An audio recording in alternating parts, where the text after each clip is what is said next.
भारतीय जनसंघ के पूर्व अध्यक्ष दीनदयाल उपाध्याय 11 फरवरी 1968 को मृत पाए गए थे। ये शव मुगलसराय जंक्शन के पास पटरियों पर मिला था। 54 साल हो चुके हैं, फिर भी आज तक इस बात का कोई जवाब नहीं है कि पंडित जी के नाम से पुकारे जाने वाले व्यक्ति की हत्या किसने की। पंडित दीनदयाल उपाध्याय की रहस्यमय मौत आज भी देश को हैरान करती है। नमस्कार, मेरा नाम है काशिफा विशाल और आप देख रहे हैं न्यूज़ीफाई। ये 11 फरवरी 1968 की सुबह थी जब मुगलसराय स्टेशन पर रेलवे पटरियों पर चादर से ढकी एक लाश मिली थी, जिसे केंद्र में भाजपा के नेतृत्व वाली सरकार ने वर्ष 2018 में दीनदयाल उपाध्याय रेलवे स्टेशन का नाम दिया। शव पीठ के बल रेलवे ट्रैक पर पड़ा हुआ था। मृतक की मुट्ठी में 5 रुपए का नोट था। उनकी कलाई पर नाना देशमुख नाम की घड़ी थी।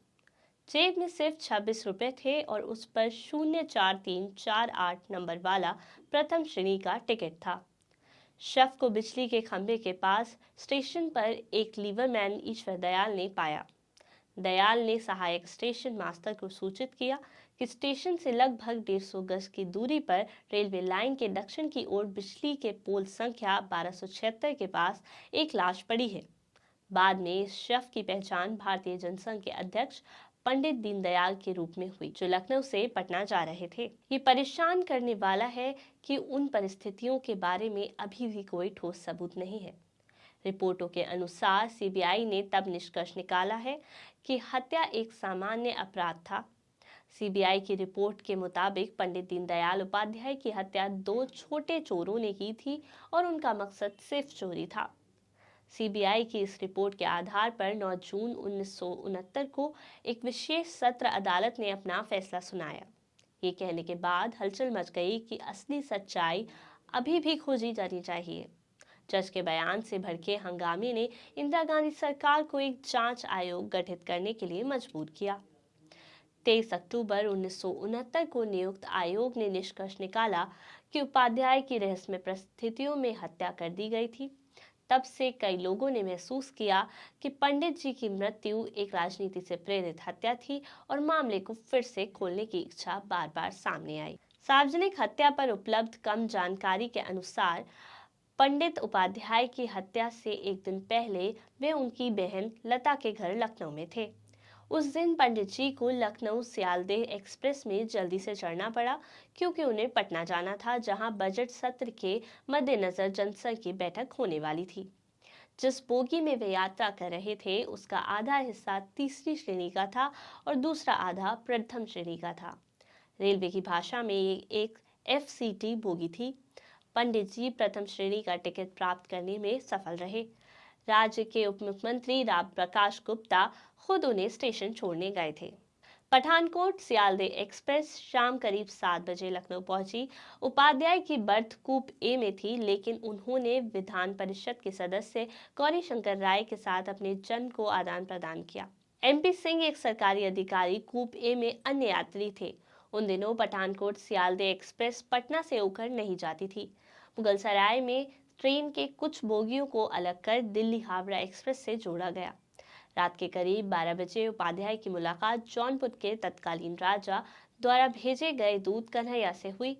जब उन्होंने जौनपुर के महाराज को संबोधित पत्र देखा तो पंडित जी को एहसास हुआ कि वे पिछले डिब्बे में अपना चश्मा भूल गए हैं।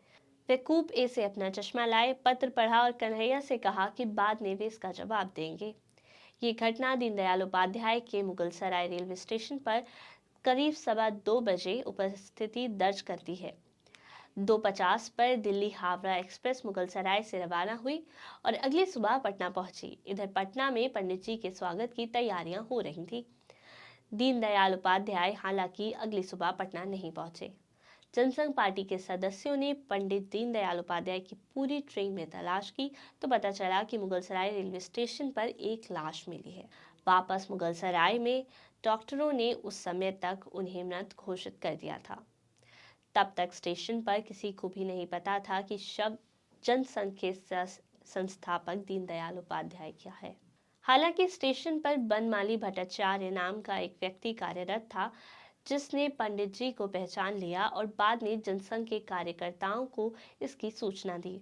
इसके अलावा पुलिस को उनके शरीर के बगल में एक टिकट भी मिला, जिससे वे टिकट नंबर का मिलान करके उनकी तुरंत पहचान कर सकते थे।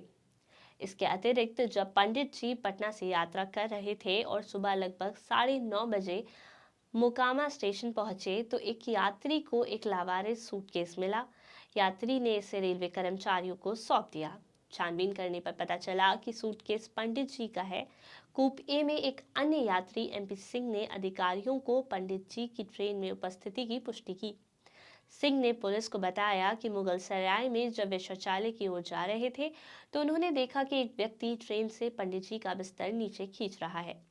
पूछताछ की तो अज्ञात व्यक्ति ने एमपी सिंह को बताया कि बिस्तर उसके पिता का है और चूंकि वह मुगल सराय स्टेशन पर उतरा था इसलिए वह बिस्तर सहित अपना सामान उतार रहा था। टिप के आधार पर अधिकारी लालता नाम के एक व्यक्ति को ट्रैक करने में सक्षम रहे। पूछताछ करने पर लालता ने कहा कि राम अवध ने उनसे संपर्क किया था, जिन्होंने उनसे लावारिस बिस्तर को ट्रेन से हटाने का अनुरोध किया था।